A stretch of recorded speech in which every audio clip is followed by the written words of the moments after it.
Hello, this is Nina Kim. I'm here to give you a brief overview of what's included in the CDE Olin course template and also to give you some thoughts on how you could use this in your own courses and how to edit it.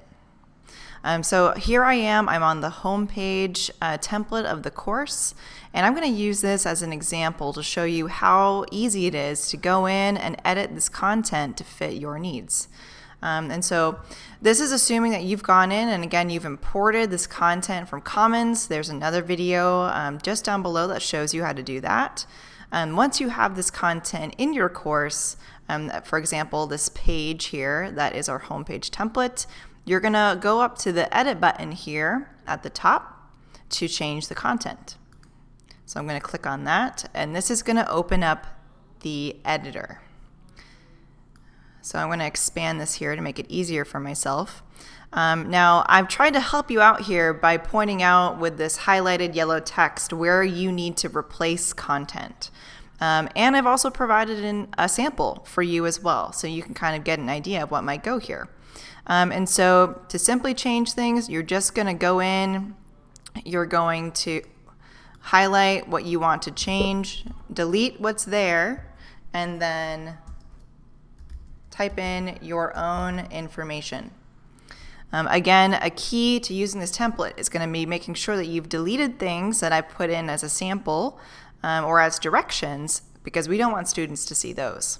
And so again, you might just go in, you can type in your own content, you would delete the sample that you have here and go ahead and put in your own.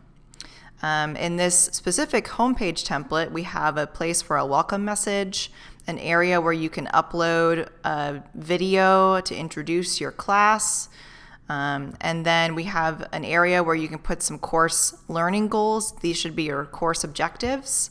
We've got an area for your first steps, so what do you want students to do as they first come to your class? And then a place where you can put your own picture and your Zoom meeting information. The reason that this is looking a little weird in the editor here is because I've done some secret HTML magic to make this appear in 2 columns. And so again, you'll just want to go in, you'll replace the text if needed. If you see it still highlighting, you'll just go ahead up here and use that highlight tool and make sure that there's no highlight on there. And then if you want to replace one of the pictures, so either this one here to add a picture of yourself or the one at the top, you'll just select that image, you will delete it, and then you'll use this image addition button up here at the top to add your own image and import that into the page. When you're done editing this page, you simply scroll down and hit the save button here. And there we go. So that's the home page. Let's take a look at the other things that are included then in this template. The other things we've added are going to be a course introduction module. These are things that we feel are really important to help orient students, whether or not they're in a face-to-face, online, or hybrid class.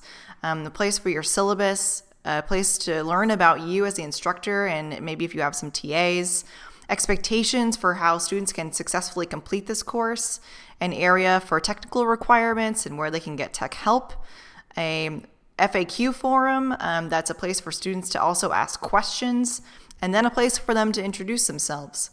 In addition to that, we also have kind of provided you with these different template options depending on what course type you might be teaching.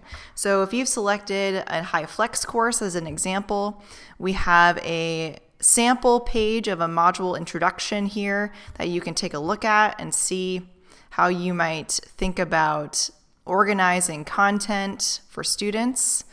And then we've provided you with the fillable version of that page. Again, you can look for kind of these sections that you would need to insert. And again, same procedure that we saw on the home page. You're just going to click that edit button up here at the top to go in and customize this page with your own content. And then when you're done, again, you'll hit save. Now in the modules view, which I'll go back to here, we have not only HyFlex, but we have a HyFlip module, a session-based module, case-based module, lab-based module, and a discussion-based module for you to choose from.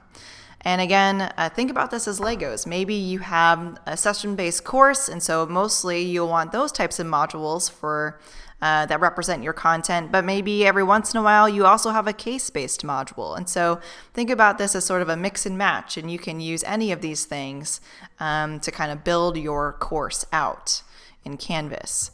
Inside the module view, you'll see that we've prompted you with some kind of sections for content here, and we're indicating that this is where you should add things like your slide files and maybe articles or readings that you want students to complete. In addition to that, you can also add assignments. And this is very easy to do in Canvas. All you're going to do is go to this plus sign here in the corner of the module, and that will pop open this box, which gives you access to all the different items that Canvas lets you add to modules. So again, if you would like to add an assignment where you're collecting a digital submission, you would choose the assignment option, which is the default. You'll click New Assignment and then give that assignment a name, and then click to add that item to the module. So let's say we want to add a report. It's going to always show up at the bottom of your module list. And if you want to move that around, then you can just click on these little dots on the side and move that up to where you want it. Possibly think about indenting to make sure you're aligned with your content. And again, using this content, you want to make sure you've deleted things. And so you don't want students to see my little prompt to you in here. And to delete things like this in the modules, you're just going to click on those 3 dots associated with that item and click the remove option. We hope that you find this very useful. Again, think about your class, what your class needs are. You can check these out on Canvas Commons and look at that other video for how to import them into your class.